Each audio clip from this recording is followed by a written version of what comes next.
Hi everyone, അപ്പൊ ഒരു പുതിയൊരു വീഡിയോയിലേക്ക് സ്വാഗതം. അപ്പൊ ഞാനിന്ന് വന്നിരിക്കുന്നത് അമ്മ സംഘടനയിലെ പ്രശ്നങ്ങൾ കൂടുതൽ വഷളായിക്കൊണ്ടിരിക്കുകയാണ് കേട്ടോ. ഇതിപ്പോ സംഘടനാ പ്രശ്നത്തിലുപരി കുറച്ച് പെണ്ണുങ്ങൾ തമ്മിലുള്ള തർക്കം എന്നുള്ള രീതിയിലേക്ക് വഴിമാറിയിരിക്കുകയാണ്. നമുക്കറിയാം ലക്ഷ്മി പ്രിയ അമ്മ സംഘടനയിലെ വൈസ് പ്രസിഡന്റ് ആണ്. കഴിഞ്ഞ ദിവസമാണ് ഈ ലക്ഷ്മി പ്രിയ വൈസ് പ്രസിഡന്റ് സ്ഥാനം രാജിവെച്ചു പോയത്. എന്താണ് കാര്യം?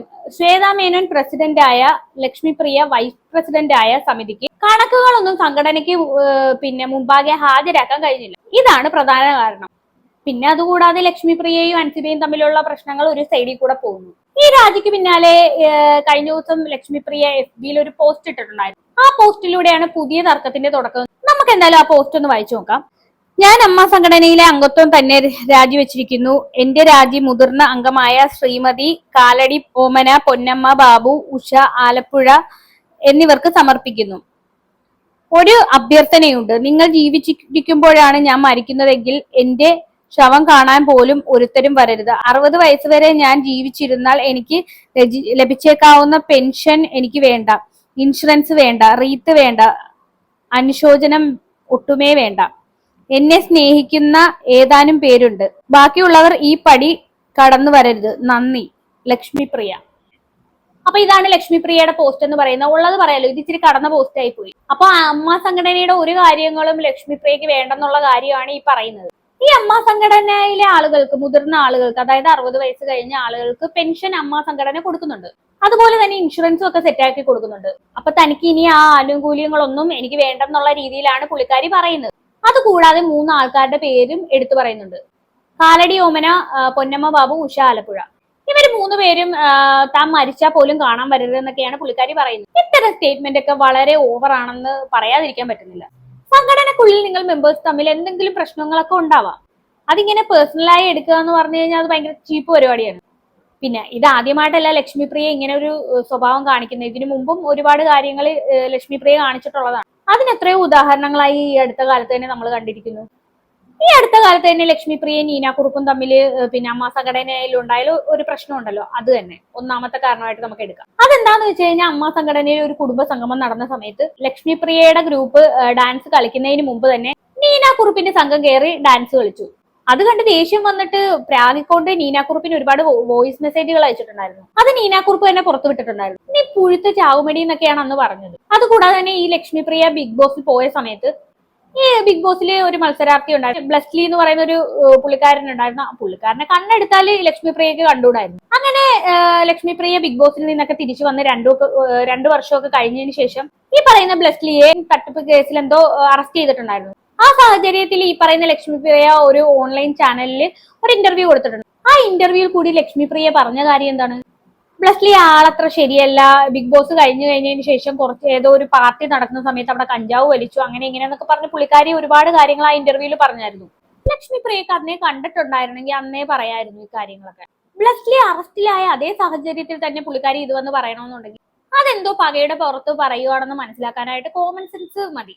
പിന്നെ അൻസിബയോട് എന്തോ ഒരു ഇഷ്യൂ ഉണ്ടായിരുന്നു അൻസിബയുടെ കാര്യത്തിൽ. അങ്ങനെ ഒരുപാട് കാര്യങ്ങൾ ഉണ്ട്. അങ്ങനെ ഒരുപാട് വിഷയങ്ങൾ നമുക്ക് ലക്ഷ്മി പ്രിയയുമായിട്ട് എടുത്തെടുത്ത് പറയാൻ പറ്റും. പിന്നെ ഇലക്ഷൻ വന്ന സമയത്ത് BJP-യിൽ മത്സരിക്കാൻ ഒരു അവസരം കിട്ടിയിട്ടുണ്ടായിരുന്നു പുള്ളിക്കാരിക്ക്. അന്ന് പുള്ളിക്കാരി നടത്തിയ വർഗീയ പരാമർശങ്ങൾ, എന്റെ പടച്ചോനെ, അത് പറയാതിരിക്കുന്നത് തന്നെയാണ് നല്ലത്. എന്തായാലും എന്തോ ഒരു ഭാഗ്യത്തിന് പുള്ളിക്കാരിയുടെ പേര് വോട്ടിന്റെ ആ ഒരു ഇതിനകത്ത് ഇല്ലായിരുന്നു. അതുകൊണ്ട് പുള്ളിക്കാരിക്ക് മത്സരിക്കാൻ അവസരം കിട്ടിയില്ല. ഇല്ലെങ്കിൽ ശശികലയെക്കാളും വലിയ വിഷയമായിട്ട് മാറിയേനെ. അപ്പൊ അതുകൊണ്ട് തന്നെ ലക്ഷ്മി പ്രിയയുമായി ബന്ധപ്പെട്ട് എന്ത് വിഷയം വന്നാലും ഭയങ്കര അഗ്രസീവ് ആണ് പുള്ളിക്കാരി. ഈ ഫേസ്ബുക്ക് പോസ്റ്റിൽ കൂടി തന്നെ നമുക്ക് മനസ്സിലാക്കാൻ പറ്റും പുള്ളിയുടെ ഒരു ക്യാരക്ടർ എന്ന് പറയുന്നത്.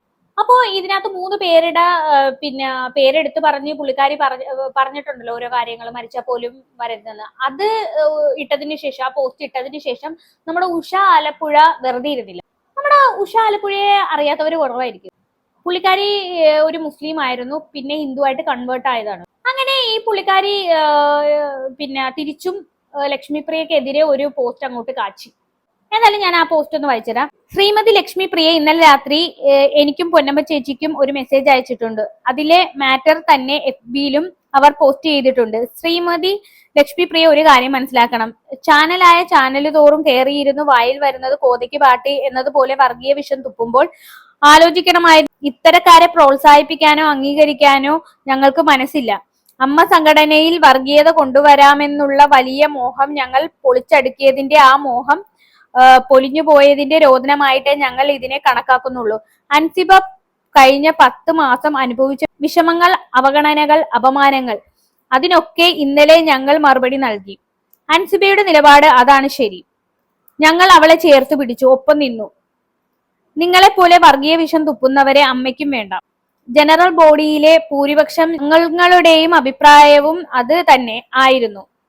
ഇന്റർവ്യൂകളിൽ ജനിപ്പിച്ച മാതാപിതാക്കളെയും ജനിച്ച മതത്തെയും ഖുർആനെയും തള്ളിപ്പറഞ്ഞ നിങ്ങളുടെ അത്തരം സ്റ്റേറ്റ്മെന്റ് ശരിയായില്ല എന്ന് പറഞ്ഞതിന് എന്നെ ഒരു പ്രോഗ്രാമിന് വിളിക്കാൻ എന്റെ സഹപ്രവർത്തകർ പറഞ്ഞപ്പോൾ മറ്റ് സഹപ്രവർത്തകരുടെ മുൻപിൽ പബ്ലിക്കായിട്ട് നിങ്ങൾ എന്നെയും ജിഹാദിയാണ്, അവരെ വിളിക്കണ്ട എന്ന് പറഞ്ഞില്ലേ?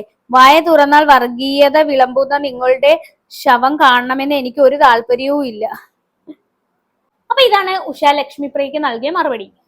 അപ്പൊ ഇങ്ങനെയൊക്കെ ആണെങ്കിൽ കൂടിയും ഈ ഉഷയുടെ പോസ്റ്റിന് താഴെ കാര്യം അറിയാതെ ഓരോരുത്തര് പിന്നെ ചീത്ത വിളിക്കുന്നുണ്ടായിരുന്നു കേട്ടോ. പ്രത്യേകിച്ച് വർഗീയത വിളമ്പുന്ന നിങ്ങളുടെ ശവം കാണാൻ എനിക്കും താല്പര്യമില്ലെന്ന് പറയുന്ന ആ ഒരു സംഭവം, അത് വൻ നെഗറ്റീവായിട്ടാണ് പലരും എടുത്തിരിക്കുന്നത്. അത് സംഭവം ഏതാണ് എന്താണെന്നുള്ള അറിയാത്തതിന്റെ പ്രശ്നം. എന്തായാലും ഈ ഉഷയുടെ ഈ ഒരു പോസ്റ്റിൻ കൊണ്ട് തന്നെ നമുക്കറിയാം ഉഷയും ലക്ഷ്മിപ്രിയയും തമ്മിൽ എന്താണ് പ്രശ്നം എന്നുള്ളത്. ഇത്രയും ആയ സ്ഥിതിക്ക് ഖുർആനെ തള്ളിപ്പറയുന്ന ആ ഒരു ഇന്റർവ്യൂ ഉണ്ട്, അതൊന്ന് നമുക്ക് കണ്ടു നോക്കാം. ഇനി ഞാൻ ഖുറാൻ എന്ന് പറഞ്ഞൊരു സാധനം ഞാൻ പഠിച്ചിട്ടില്ല, ഖുറാൻ പഠിച്ചിട്ടേ ഇല്ല, മനസ്സിലായില്ല. അപ്പം എന്റെ അച്ഛന്റെ അമ്മ എന്ന് പറയുന്നത് 10 കിതാബ് ഓതി തികഞ്ഞ ഒരാളാണ്. ആ അച്ഛമ്മയ്ക്ക് മലയാളം വായിക്കാനോ എഴുത്തോ വായനയോ സ്കൂളിൽ പോകുകയോ ഒന്നും ചെയ്തിട്ടില്ല.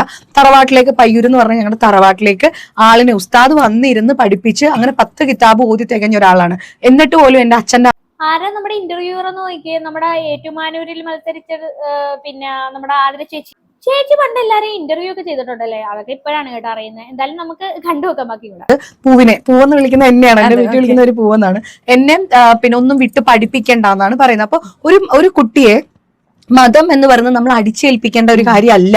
ഇതാണ് എന്റെ വിദ്യാഭ്യാസം ഇല്ലാത്ത എന്റെ അച്ഛന്റെ അമ്മ പോലും അത്രയും എന്താ പറയാ പുരോഗമന ആശയം കൊണ്ടു നടന്ന ഒരാളായതുകൊണ്ട് അങ്ങനെയാണ് പറയുന്നത്. എനിക്ക് അറബി അക്ഷരങ്ങളൊക്കെ ജിലേബി ജിലേബി ജിലേബി എന്നാണ് തോന്നുന്നത് ഇപ്പോഴും. ഞാൻ പഠിച്ചിട്ടില്ല, ഞാൻ ഒരു ദിവസം പോലും ഒരു നോമ്പെടുത്തിട്ടില്ല. എന്താ പറയാ, ഞാൻ ആ ഒരു മുസ്ലിം ട്രഡീഷൻ അനുസരിച്ച് ഞാൻ ജീവിച്ചിട്ടില്ല, മനസ്സിലായില്ലേ? എനിക്കതൊന്നും വഴങ്ങിയിട്ടുമില്ല. ഒരു കാലത്തും എനിക്കതൊന്നും പഠിക്കാൻ ശ്രമിച്ചിട്ടും അതൊന്നും വഴങ്ങിയിട്ടുമില്ല. വീട്ടിലാളെ ഇരുത്തിയൊക്കെ പഠിപ്പിക്കാനൊക്കെ ശ്രമിച്ചിട്ടുണ്ട് വീട്ടുകാർ, പക്ഷെ എനിക്കത് വഴങ്ങിയിട്ടില്ല, മനസ്സിലായില്ല. അപ്പൊ എനിക്ക് തോന്നുന്നത് ഞാൻ ഇതായിരുന്നു എന്നാണ് എനിക്ക് തോന്നുന്നത്. പിന്നെ ഈ കാസ്റ്റ് കൺവേർട്ട് ചെയ്യാന്ന് പറയുന്നതും എനിക്ക് ഒരു ബുദ്ധിമുട്ടുണ്ടായിരുന്നില്ല. തന്നെയല്ല, അതിന് എന്റെ ഭർത്താവ് സംഖ്യ ആയതുകൊണ്ടാണ് ഞാൻ മുസ്ലിം ആയത്, പുള്ളിയുടെ ഇനിഷ്യേറ്റീവ് ആണെന്നൊക്കെ പറയും. പക്ഷെ ജയ്ഷേട്ടന് ഞാൻ സബീനയായിട്ടിരിക്കുന്നത് തന്നെയായിരുന്നു ഇഷ്ടം. ജയ്ഷേട്ടന് ഞാൻ തലേ തട്ടമൊക്കെ ഇട്ടിരിക്കുന്നത് തന്നെ, ജയ്ഷേട്ടന്റെ അച്ഛനാണെങ്കിലും ഒക്കെ അത് തന്നെയായിരുന്നു ഇഷ്ടം. പക്ഷെ എന്റെ നിർബന്ധം കൊണ്ടാണ് ഞാൻ കാസ്റ്റ് കൺവേർട്ട് ചെയ്യുന്നതിന് മുൻകൈ എടുത്തത്. പിന്നെ ഒഫീഷ്യലിയും എല്ലാം ചേഞ്ച് ചെയ്തിട്ടുണ്ട്. എല്ലാം ഒഫീഷ്യലി എന്റെ പേര്, എന്റെ ജാതി, എന്റെ ഒപ്പ് എല്ലാം ഒഫീഷ്യലിയും നമ്മൾ ഗസറ്റിൽ പബ്ലിഷ് ചെയ്തിട്ട് തന്നെ എല്ലാം ലീഗലി എല്ലാം ചേഞ്ച് ചെയ്തിട്ടുണ്ട്. അതായത് അപ്പൊ കല്യാണത്തോട് പ്രമാണിച്ചല്ല ചേച്ചി? അതെ, തീർച്ചയായിട്ടും കല്യാണത്തിനോട് പ്രമാണിച്ചു തന്നെയാണ്. കാരണം എന്ന് വെച്ചാല് ഈ എന്താ പറയാ, എനിക്ക് കാസ്റ്റ് കൺവേർട്ട് ചെയ്യുമ്പോൾ എനിക്ക് ഒരു ഭയങ്കരമായ ഒരു ഡിഫറൻസ് എന്ന് പറഞ്ഞാൽ എനിക്കൊന്നും തോന്നിയിട്ടില്ല. കാരണം എന്ന് വെച്ചാൽ ഞാനൊരു പഴയ വസ്ത്രം, ഞാനൊരു മുഷിഞ്ഞൊരു വസ്ത്രം, ഞാനത് മാറ്റി അവിടെ അതിട്ടു, ഞാനൊരെണ്ണം പുതിയതൊരെണ്ണം ധരിച്ചു എന്ന് മാത്രമേ എനിക്ക് തോന്നിയുള്ളൂ. എന്ന് വെച്ചിട്ട് നമ്മുടെ വസ്ത്രമല്ലേ, നമ്മൾ കൊണ്ട് കത്തിച്ചു കളയുന്നില്ലല്ലോ.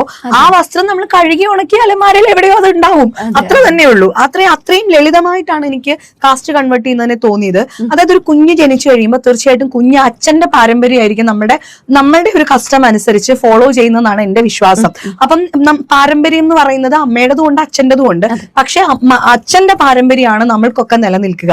അപ്പം എന്നെ സംബന്ധിച്ച് എന്റെ കുട്ടി അച്ഛന്റെ മതത്തിൽ വളരണം, അച്ഛന്റെ ഒരു കൾച്ചർ അത് ഫോളോ ചെയ്യണം എന്നും എനിക്ക് ഉണ്ടായിരുന്നു. എനിക്ക് തോന്നുന്നു എന്റെ ജീവിതത്തിലെ വിലപ്പെട്ട തീരുമാനങ്ങളൊക്കെ ഞാൻ 18 വയസ്സാവുന്നതിന് മുമ്പേ എടുത്തിട്ടുള്ളതാണ്. ഒന്ന്, ഞാൻ ജയ്ഷേട്ടനെ കല്യാണം കഴിക്കണം എന്നുള്ള തീരുമാനം. രണ്ടാമത്തത് ഇങ്ങനെ കാസ്റ്റ് കൺവേർട്ട് ചെയ്യണം എന്നുള്ള തീരുമാനം. കല്യാണം കഴിഞ്ഞതിന് ശേഷമാണ് മതം മാറിയത് കേട്ടോ പുള്ളിക്കാരി. അല്ല, മതം മാറുന്നതിനുള്ള ഓരോരോ ന്യായീകരണങ്ങൾ കണ്ടില്ലേ? പിന്നെ 18 വയസ്സിന് മുമ്പ് തന്നെ പുള്ളിക്കാരി കാസ്റ്റ് മാറണമെന്ന് വിചാരിച്ചിട്ടുണ്ടായിരുന്നു. എന്തു ആയിക്കോട്ടെ, അതൊക്കെ ഓരോരുത്തരുടെ പേഴ്സണൽ കാര്യമാണ്. ഏത് മതത്തിൽ നിൽക്കണമെന്ന് ഓരോരുത്തരുടെ ഇഷ്ടമാണ്. ചിലർക്ക് ജനിച്ച മതത്തിൽ തന്നെ നിൽക്കാനാണ് താല്പര്യം. വേറെ ചിലർക്ക് ലക്ഷ്മിപ്രിയെ പോലെ മതം കൺവേർട്ട് ചെയ്യാനാണ് താല്പര്യം. അതിനുള്ള സ്വാതന്ത്ര്യം നമ്മുടെ ഭരണഘടന നമുക്ക് നൽകുന്നുണ്ട്. അപ്പൊ ഇവിടെ ലക്ഷ്മിപ്രിയ മതം മാറുന്നതിനെ കുറിച്ച് പറഞ്ഞ ചില പരാമർശങ്ങളുണ്ട്. ഒന്നാമതായി പറയുന്നത് താൻ ഖുർആൻ തീരെ പഠിച്ചിട്ടില്ല, ഖുർആനിലെ അക്ഷരങ്ങൾ നോക്കുന്ന സമയത്ത് ജിലേബി ജിലേബി എന്നുള്ള രീതിയിലാണ് കാണുന്നത്. അതുപോലെ തന്നെ മതം മാറിയ സമയത്ത് പ്രത്യേകിച്ച് ഒന്നും തോന്നിയില്ല. ഒരു മുഷിഞ്ഞ വസ്ത്രം മാറിയിട്ട് ഒരു പുതിയ വസ്ത്രം ധരിച്ച പോലെയാണ് തനിക്ക് തോന്നിയത്. ഇവിടെ ലക്ഷ്മി പ്രിയയെ പരാമർശിച്ചിരിക്കുന്നതൊക്കെ കേട്ടില്ലേ? ഇതൊക്കെ അന്ന് ഭയങ്കര വിവാദമായിട്ട് മാറിയതാണ്. പ്രത്യേകിച്ച് മുസ്ലിമിൽ നിന്നും ഹിന്ദു മതത്തിലേക്ക് പോകുമ്പോൾ മുഷിഞ്ഞ വസ്ത്രം മാറി എന്നൊക്കെ പറയുമ്പോൾ ഇസ്ലാം മതം ഒരു മുഷിഞ്ഞ വസ്ത്രമാണെന്നുള്ള ഒരു സ്റ്റേറ്റ്മെന്റ് അവിടെ വരുന്നുണ്ട്. ഇത് ചൂണ്ടിക്കാണിച്ചിട്ട് ഒരുപാട് പേര് പുള്ളിക്കാരിനെ വിമർശിച്ചിട്ടുണ്ടായിരുന്നു. ആക്ച്വലി ചിലപ്പോൾ ഇതിനെക്കുറിച്ച് തന്നെ ആയിരിക്കണം ഖുർആനെ തള്ളിപ്പറഞ്ഞു എന്ന രീതിയിൽ പിന്നെ ഉഷ വന്ന് സംസാരിച്ചത്. പിന്നെ ജനിപ്പിച്ച അമ്മയെ തള്ളിപ്പറഞ്ഞെന്ന് ഒരു കാര്യം പുള്ളിക്കാരി പറയുന്നുണ്ടല്ലോ. അതുമായി ബന്ധപ്പെട്ട് കൈരളി ടിവിയിൽ പിന്നെ ലക്ഷ്മി പ്രിയ കൊടുത്ത ഒരു ഇന്റർവ്യൂ ഉണ്ട്, അതൊന്നും നമുക്ക് കണ്ടുനോക്കാം. ഇപ്പൊ ലക്ഷ്മിയുടെ വീട്ടുകാർ അക്സെപ്റ്റ് ചെയ്തിട്ട് എത്ര നാളായി? കുറെ 2-3 വർഷമൊക്കെ കഴിഞ്ഞപ്പോ തന്നെ ഫോൺ വിളിക്കൊക്കെ ഉണ്ടായിരുന്നു. എന്നാലും വഴക്ക് പറയും, എപ്പോഴും അമ്മ ചീത്തയായിരിക്കും വിളിക്കുന്നതൊക്കെ.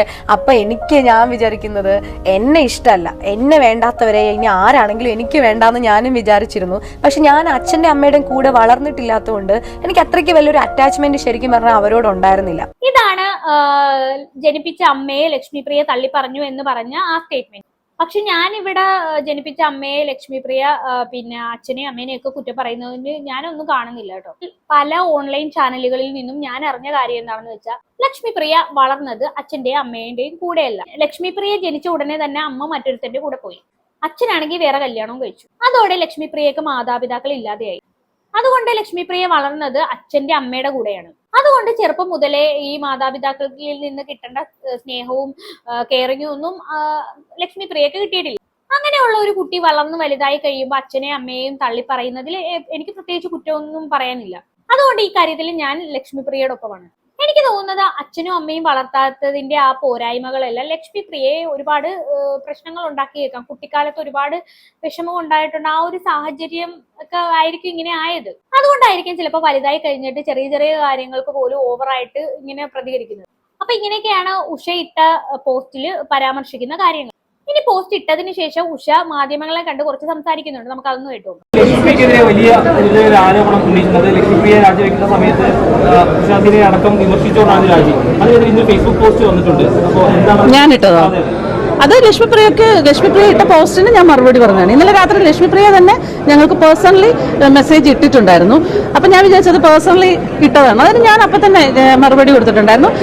ഇത്തരം വിവരമില്ലായ്മയ്ക്ക് മറുപടി പറയാൻ എനിക്ക് താല്പര്യമില്ല എന്ന് പറഞ്ഞ് ഞാൻ മറുപടി ഇട്ടിട്ടുണ്ടായിരുന്നു.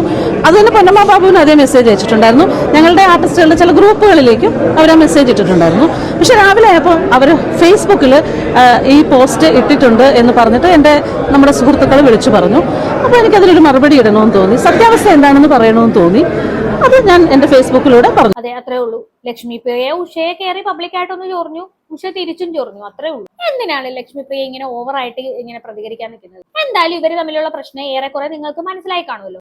ഇനി അമ്മ സംഘടനയിലുള്ള വേറെ 2 വ്യക്തികളുടെ പ്രശ്നങ്ങളിലേക്ക് നമുക്ക് വരാം. അത് മല്ലിക സുകുമാരനും മാല പാർവതിയും. ഇത് ഉഷയും ലക്ഷ്മി പ്രിയയും തമ്മിലുള്ള ഫൈറ്റിന്റെ അത്രയും വലുതല്ല കേട്ടോ, ചെറുതാണ്. ഇവര് തമ്മിലുള്ള പ്രശ്നം എന്താന്ന് വെച്ച് കഴിഞ്ഞാൽ നമുക്കറിയാം, അമ്മ സംഘടനയിൽ പല ഗ്രൂപ്പുകളാണുള്ളത്. പ്രധാനമായും പറയുകയാണെങ്കിൽ അൻസിബയെ സപ്പോർട്ട് ചെയ്തുകൊണ്ട് ഒരു ഗ്രൂപ്പ്, അതുപോലെ തന്നെ ശ്വേത മേനോനെയും ലക്ഷ്മി പ്രിയയെയും സപ്പോർട്ട് ചെയ്യുന്ന ഒരു ഗ്രൂപ്പ്. ഇനി ഇതിലൊന്നും പെടാത്ത വേറെ കുറെ ഗ്രൂപ്പുകളും ഉണ്ട്.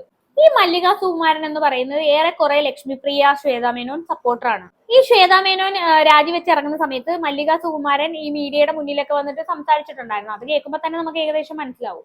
ശ്വേത ടോട്ടലി ഉള്ളതായിരുന്നു പല കാര്യങ്ങളെ കുറിച്ചും. അല്ല, അതാണ് ശ്വേതയ്ക്ക് പറ്റിയത് അബദ്ധം. ശ്വേത കുറച്ച് കൂടുതൽ വിശ്വസിച്ചു പലരെയും, ആ വിശ്വാസം തിരിച്ചു കിട്ടിയില്ല. സ്വാഭാവികമായിട്ടും ശ്വേത അഭിമാനിയാണ് ആളോ അങ്ങനെ അംഗത്വം വരെ രാജിവെച്ചിരിക്കുകയാണല്ലേ? അമ്മയിലെ അംഗത്വം വരെ രാജിവെച്ചെന്നാണ് കേൾക്കാൻ അറിയാൻ അംഗത്വം പറഞ്ഞു. ആ അംഗത്വം എനിക്ക് അറിയില്ല കേട്ടോ. ഞാൻ കേട്ടത് ഈ അമ്മയിൽ നിന്ന് രാജിവെക്കുന്നത് എന്നുള്ളതേ അറിയുള്ളൂ എനിക്ക്. ഞാൻ പിന്നെ ഈ പറഞ്ഞിട്ട് വലിയാരും കുറ്റം വിട്ടില്ല. എല്ലാവർക്കും നേരെ പോയാൽ സംഘടനയ്ക്കും കൊള്ളാം, താരങ്ങൾക്കും കൊള്ളാം അല്ലേ? അതെ, ശ്വേത രാജിവെക്കുന്നതിന് ഉപരിയായിട്ട് ബാക്കിയുള്ളവരായിരുന്നു രാജിവെച്ച് കാണിക്കേണ്ടിയിരുന്നത്. ഞങ്ങൾക്ക് തെറ്റുപറ്റി, ക്ഷമിക്കണം. അവരാരും ചെയ്തില്ല, ശ്വേത ചെയ്തു. അല്ല പറ്റും. അപ്പം മല്ലിക സുകുമാരൻ എന്തിനാണ് രാജിവെച്ചിറങ്ങിയെന്ന് ഉള്ള ആ ഒരു ഇതിനകത്ത് പറയുന്നതെന്ന് വെച്ച് കഴിഞ്ഞാൽ കുക്കു പരമേശ്വരനുമായിട്ട് എന്തോ അങ്ങോട്ടും ഇങ്ങോട്ടും എന്തോ സ്റ്റേറ്റ്മെന്റിൽ ബഹളം ഉണ്ടായി, അതുകൊണ്ടാണെന്നാണ് പറയുന്നത്. അതിനെക്കുറിച്ച് മല്ലിക സുകുമാരൻ തന്നെ പറയുന്നുണ്ട്, നമുക്കൊന്ന് കേട്ടു നോക്കാം. നിങ്ങൾക്കറിയാമല്ലോ, മിണ്ടാതെ ഈ പ്രദേശത്തോട് തിരിഞ്ഞോക്കാത്ത എന്നിലാണ് തുടങ്ങുന്നത്. മല്ലിക ചേച്ചി ലൂസ് ടോക്കർ എന്തടിസ്ഥാനത്തിൽ കുങ്കു പരമേശ്വരൻ പറഞ്ഞു. ഞാൻ ആ കെട്ടിടമേ കണ്ടിട്ടില്ല. അപ്പൊ കാണാതെ കേൾക്കാതെ അഭിപ്രായങ്ങൾ പറഞ്ഞ് എല്ലാവരും കൂടെ തമ്മിൽ ഒരു സ്വരച്ചേർച്ചയായി. എനിക്ക് പിന്നെ ഇവരൊക്കെ എന്ത് പറഞ്ഞാലും ഞാനത് ആ പ്രായമൊക്കെ കഴിഞ്ഞല്ലോ തുള്ളാനുള്ള. എന്തായാലും ഇതും പറഞ്ഞ് മല്ലിക സുകുമാരന്റെ അംഗത്വം അങ്ങ് രാജിവെച്ചു. അങ്ങനെ ഇതുമായി ബന്ധപ്പെട്ട് മല്ലിക സുകുമാരൻ എന്ത് ചെയ്യുന്നു അറിയോ? മാതൃഭൂമി ന്യൂസിൽ വിളിച്ചിട്ട് ഒരു കോളിംഗ് അങ്ങ് നടത്തി, ഫോൺ വിളിച്ചിട്ട്. എന്നിട്ട് മാലാ പാർവതിക്കെതിരെ ഒരു സ്റ്റേറ്റ്മെന്റ് മുന്നോട്ട് വെച്ചു. അതെന്താണ് നമുക്ക് കേട്ടോ നോക്കാം. എന്നോട് ചോദിച്ചതാണ്, ചേച്ചി ഒരു നോ കോൺഫിഡൻസ് മോഷൻ വരുന്നുണ്ട്, ചേച്ചി അതിനെ അനുകൂലിക്കുന്നവരുടെ ലിസ്റ്റ് എടുക്കാനായിട്ട് ആരൊക്കെയോ മാലാ പാർവതി ഏൽപ്പിച്ചിരിക്കുന്നതാണ്. ഞങ്ങളുടെ തമ്മിലുള്ള സംസാരത്തിൽ പറഞ്ഞു. അപ്പൊ ഞാനെന്ത് പറഞ്ഞു, ഈ പറയുന്ന രണ്ട് വ്യക്തികളെ മാല കാണുന്നതിന് മുമ്പ് എനിക്കറിയാം, അവരെന്നെ വിളിക്കാൻ പറയുമെന്ന് പറഞ്ഞ് ഞാൻ അതിൽ നിന്ന് ഒഴിഞ്ഞു. ദൈവത്തെ വിചാരിച്ച് നിങ്ങൾ ഈ അമ്മ സംഘടനയിലെ കാര്യത്തിന് എന്നെ നിങ്ങൾ വിളിക്കരുത്, കാരണം അവസാനം അത് വേറെ പരാതിയായിട്ട് വരുന്നത് ഞാൻ പറഞ്ഞു കൊടുത്തതാണ്. അപ്പൊ സംഭവം എന്താണെന്ന് മനസ്സിലായോ? ശ്വേതാ മേനോന്റെ ആ ഒരു വർക്ക് ഇപ്പൊ മാലാ പാർവതിക്ക് ഇഷ്ടപ്പെടുന്നില്ല. അപ്പൊ അതുകൊണ്ട് ശ്വേതാ മേനോൻ രാജിവെക്കണം എന്നുള്ള രീതിയിൽ ഒപ്പിടിക്കുമല്ലോ, അവിശ്വാസ പ്രമേയം. അത് ഫുള്ള് നടന്നു, എല്ലാവരെയും കൊണ്ട് ഒപ്പിടിക്കുമായിരുന്നു എന്നാണ് പറയുന്നത്. എന്നാൽ മാലാ പാർവതി ഇതിനൊരു മറുപടി കൊടുക്കുന്നുണ്ട്. അത് നമുക്ക് കണ്ടോ. മല്ലിക സുകുമാരൻ ഗുരുതരമായ ആരോപണങ്ങളാണ് ഉന്നയിക്കുന്നത്. ഇതിന് ഗൂഢാലോചനയ്ക്ക് പിന്നിൽ മാലാ പാർവതിയാണ്, ഒപ്പുശേഖരണം നടത്തിയത് മാലാ പാർവതിയാണെന്ന് തുടങ്ങിയ ആരോപണങ്ങളാണ് ഉന്നയിച്ചത്. ചേച്ചിക്ക് എന്തുകൂടെ പറയാം, ചേച്ചി മുതിർന്ന ഒരാളാണ്, ചേച്ചിക്കെതിരെ ഞാൻ ഒരു അക്ഷരം പോലും പറയത്തില്ല. സീനിയർ ആയിട്ടുള്ള ആർട്ടിസ്റ്റാണ് ചേച്ചി, പറയട്ടെ. അയാളെ ഇപ്പം ഞാൻ എന്താ പറയുന്നത്, എന്ത് വെറുതെ കണക്ക് കാണിക്കാത്തതിൻ്റെ പേരിൽ അവർക്ക് ഇറക്കി പോയിട്ട് വന്നു. പിന്നെ അവിടെ ഒരു ആർക്കൊക്കെയാണ് ഇത് തുടരണമെന്ന് ആഗ്രഹം ഉണ്ടെന്നുള്ളൊരു കൺസെൻസസ് എടുക്കുകയൊക്കെ ചെയ്യുന്നുണ്ടായിരുന്നു. അത് ഡെഫിനറ്റ്ലി ഉണ്ടായിരുന്നു. കാരണം ലക്ഷ്മിപ്രിയക്കെതിരെ ഒരു ആക്ഷൻ വേണം എന്നുള്ളതിനെക്കുറിച്ച് അഭിപ്രായമുള്ളവർ ഒരുമിച്ച് നിൽക്കണം എന്നൊക്കെ ഒരു ചർച്ചയുണ്ടായിരുന്നു. ആ വിഷയം ഞാൻ മല്ലിക ചേച്ചിയോട് പറഞ്ഞു എന്നുള്ളത് ശരിയാണ്. അപ്പോൾ മല്ലിക ചേച്ചി അതിനെ മുഴുവൻ കേൾക്കാതെ ആ സമയത്ത് അമ്മ സംഘടനയിലുള്ളവർ എന്നെ വിളിക്കും, അല്ലെ അങ്ങനെ എന്തോ ചേച്ചി പറഞ്ഞു എന്നാണ്, ഞാനത് കേട്ടില്ല. എന്നോട് പറഞ്ഞത് ഇനി അമ്മ വിഷയം നമുക്ക് ജനറൽ ബോഡിയിൽ എന്ന് തീരുമാനിക്കാമെന്ന് പറഞ്ഞു. ചേച്ചിയുടെ പ്രധാനപ്പെട്ട ഒരു പ്രശ്നം എന്ന് വെച്ചാൽ ഞാൻ ഇപ്പോൾ സിനിമയിൽ അങ്ങനെ മെയിൻ ആളൊന്നുമല്ലല്ലോ. ഞാൻ എന്നെ തന്നെ പറയും, സിനിമയിൽ ഞാൻ ഒരു പെരിഫറി എഫിബറലാണ്, ഒന്ന് ചെറിയ റോളൊക്കെ ചെയ്ത് പോകുന്ന ഒരു ആർട്ടിസ്റ്റാണ്, അല്ല മെയിൻ ആളൊന്നുമല്ല. അപ്പം മാലാ പാർവതിക്ക് ഇപ്പോൾ എവിടെ നിന്ന് വരുന്നതെന്നുള്ള ഒരു സാധനം വരുന്നതാ. ഇവരെങ്ങനെയാണ് ഇമ്പോർട്ടൻറ്റ്, ഇവർ സിനിമയെക്കുറിച്ച് പറയാം അങ്ങനെ ചേച്ചി പറയുന്നത്. അല്ല ചേച്ചിക്ക് അങ്ങനെ പ്രശ്നമൊന്നുമില്ല. ഞങ്ങളിപ്പോൾ മാതൃഭൂമിയിലൊക്കെ ചർച്ച ചെയ്ത് സോൾവ് ചെയ്തത് ഒരു വിഷയമല്ല. ഇതൊക്കെ കണ്ടില്ലേ, ഇതൊക്കെ മൊത്തത്തിൽ നോക്കുന്ന സമയത്ത് ഭയങ്കര കോമഡിയാണ് കേട്ടോ. ഇതൊക്കെ എവിടെ നിന്ന് അവസാനിക്കുമോ എന്തോ, എനിക്ക് ഇത്രയൊക്കെ പറയാനുള്ളൂ ഇതൊക്കെ കേട്ടിട്ട്. അപ്പൊ ഇതൊക്കെ കണ്ടിട്ട് നിങ്ങൾക്ക് എന്താണോ തോന്നുന്നതെന്ന് വെച്ചാൽ താഴെ കമന്റ് ബോക്സിൽ കമന്റ് ചെയ്യുക. അടുത്തൊരു വീഡിയോ കാണാം. അതുവരെ ബൈ ബൈ.